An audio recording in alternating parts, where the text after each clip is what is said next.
La parashat Bamidbar nous parle de l'emplacement des Shvatim, des 12 tribus autour du Mishkan. Donc, ils étaient disposés aux 4 points cardinaux, 3 Shvatim de chaque côté, chacun avec son drapeau, sa couleur, son effigie.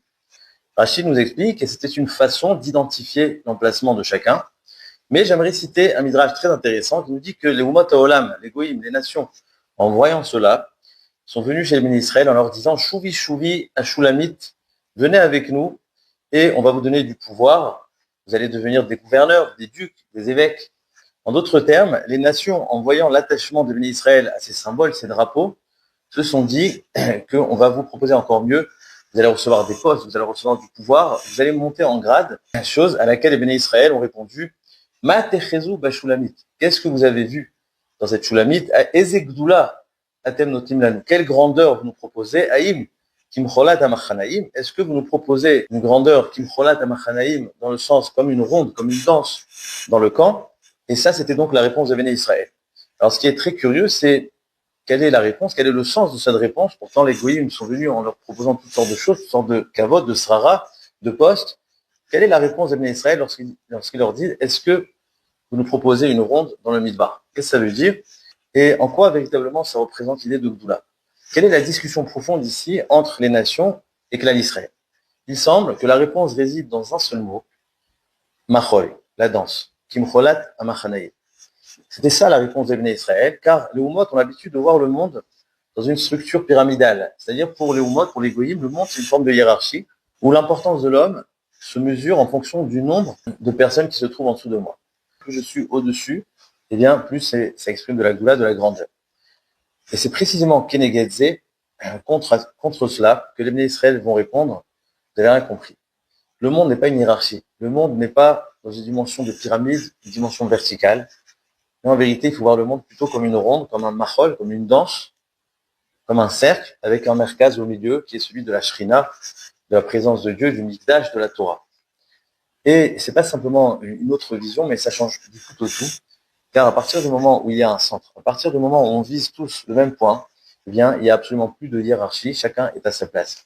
Car comme explique le Maharal, une des caractéristiques principales du cercle, c'est que chaque point de la circonférence est à égale distance du merkaz, du centre.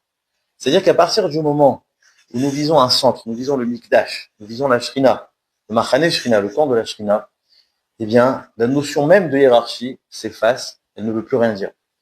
Car ici, c'est pas l'homme qui est mis en valeur, mais la centralité, et on est tous concentrés vers la même direction, donc on est tous sur le même point, sur la même circonférence, à la même distance du centre.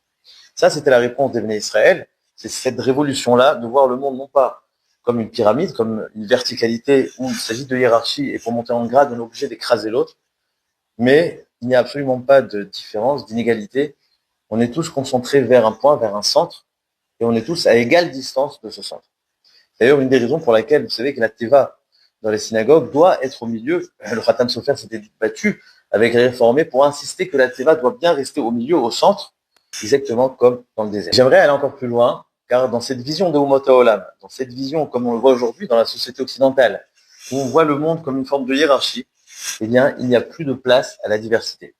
Car celui qui est important, eh bien, c'est celui qui est en haut de l'échelle, et c'est le seul qui devient intéressant. Celui qui est en haut de l'échelle est intéressant et tout le reste ne nous intéresse absolument pas. Alors que dans la vision d'Israël, chacun, chaque juif, chaque homme, chaque personne devient irremplaçable. Car pour créer ce cercle, eh bien, il faut que chaque point ne soit pas au même endroit. Si on est tous sur le même endroit, sur la même position, eh bien, on ne peut absolument pas créer un cercle. Pour qu'il y ait un cercle, d'un côté, il faut qu'on soit à égale distance du centre, et d'un autre côté, il faut que chacun soit sur un point différent du cercle de la circonférence.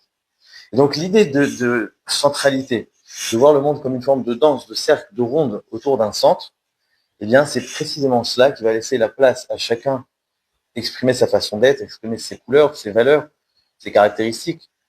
Et donc chacun va pouvoir s'exprimer tel qu'il est, sans même qu'on ait besoin de parler d'égalité ou d'inégalité, car on vise tous le même merkaz. Mais vous allez me poser une question, car même si nous prenons l'idée de cercle autour d'un centre, comme c'était le cas dans le Mishkan, dans le Midbar, donc on avait le camp de Yehuda, de Reuven, de Ephraïm, de Dan. Donc il y avait les 12 Shvatim qui étaient bien répartis. Et d'un autre côté, il y avait une ronde plus centrale qui était celle autour du Mishkan, comme nous le savons, des Kohanim, des Lévi'im. Donc il y a encore une forme d'inégalité, car même si on parle de cercle, eh bien, il y avait un cercle plus intérieur, plus proche de la Kedusha, plus proche du Mishkan, de la Torah. Et donc, on pourrait dire qu'il y a encore une forme d'inégalité, vu que les Lévi'im étaient au centre. Et c'est là qu'il faut comprendre une idée extrêmement intéressante et très profonde, c'est que l'idée de centre, eh bien, c'est tout le contraire de la hiérarchie, car le centre est là pour influencer. C'est exactement l'erreur de Korach, comme explique le Sfat Emet, une explication extraordinaire. C'est que Korach avait raison lorsqu'il disait Kol Haeda Kulam Kedoshim. Toute l'assemblée est Kadosh, c'était une réalité. Et ce qu'il n'avait pas compris, c'est que de quelle façon cette assemblée est Kadosh, eh bien précisément car il y a Moshe et Aaron au centre, qui emmènent cette Kedusha sur terre, qui emmènent cette Kedusha au sein du peuple. C'est-à-dire que l'idée même de centre est tout le contraire de la hiérarchie, de l'inégalité, car le centre est là précisément pour pouvoir influencer le peuple, exactement comme le cœur qui va irriguer les autres organes. Chacun va pouvoir être lui-même grâce au fait qu'il y a une centralité, il y a un Mishkan, qu'il y a un Aaron. C'est exactement ce que Moshe va dire à Korach, d'ailleurs. Ve'a Aaron ma'u kitalinu alav. C'est ça la réponse par rapport à Korach, c'est que toi tu vois ça comme une hiérarchie, comme un poste, comme une srara, comme un kavod. Moshe lui répond Ve'a Aaron ma'u. Aaron, c'est simplement une centralité qui va justement laisser la place à chacun de devenir ce qu'il est, de devenir lui-même, grâce à cette centralité qui représente la Kedusha, qui représente la Kadosh Baruch Hu. C'est exactement l'erreur de Umot HaOlam, des nations, quand ils parlent du peuple juif comme le peuple élu, qui est la cause principale de l'antisémitisme, car ce qu'ils oublient, c'est que si nous avons été élus, eh bien, c'est pour pouvoir mieux influencer, pour être un hors laoumot. C'est exactement ça l'idée du Beth Amikdash, l'idée de Eretz Israël, qui sont le centre du monde, car la notion de centre, c'est pour pouvoir mieux servir. On ne parle pas ici de pyramide, de celui qui est haut gradé, mais au contraire, on parle de centralité.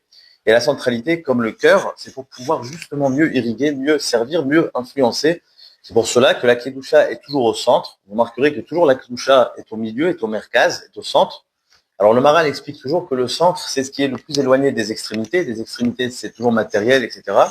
Mais on pourrait dire aussi que le centre, la Kedusha, si elle est au centre, c'est parce que elle est là, non pas pour être isolée, mais au contraire, pour influencer le monde entier, pour être un hors, la goïm.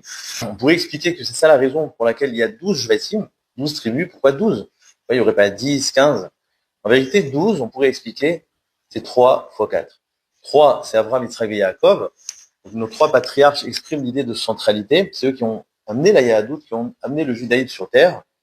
Et puis ensuite, Ufarasta, Yama, Safona, Kelma, Vanepa. C'est-à-dire que à partir de ces 3 patriarches, eh bien, nous allons aller au-delà, nous allons répandre cette vérité-là aux 4 points cardinaux.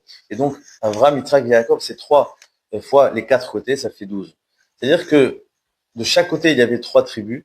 Eh bien, c'était Keneged, Avraham, Yitzhak et Yaakov. D'ailleurs, vous savez que Yaakov, juste avant de mourir, lorsqu'il a dit à ses enfants de transporter son cercueil, eh bien, il leur a dit exactement de se placer de la même façon qu'ils vont être placés plus tard dans le Oel Moed, car Yaakov, il représente justement les 3 patriarches, c'est la Shlemut, donc des Avot, et les Shvatim, c'est l'expansion, c'est prendre cette idée-là, ce garin, ce noyau, et le répandre aux 4 coins du monde. Je voudrais conclure avec une idée extraordinaire du Maharal, qui nous dit que c'est là que réside la différence entre la Galoute et la Géoula, l'exil et la rédemption.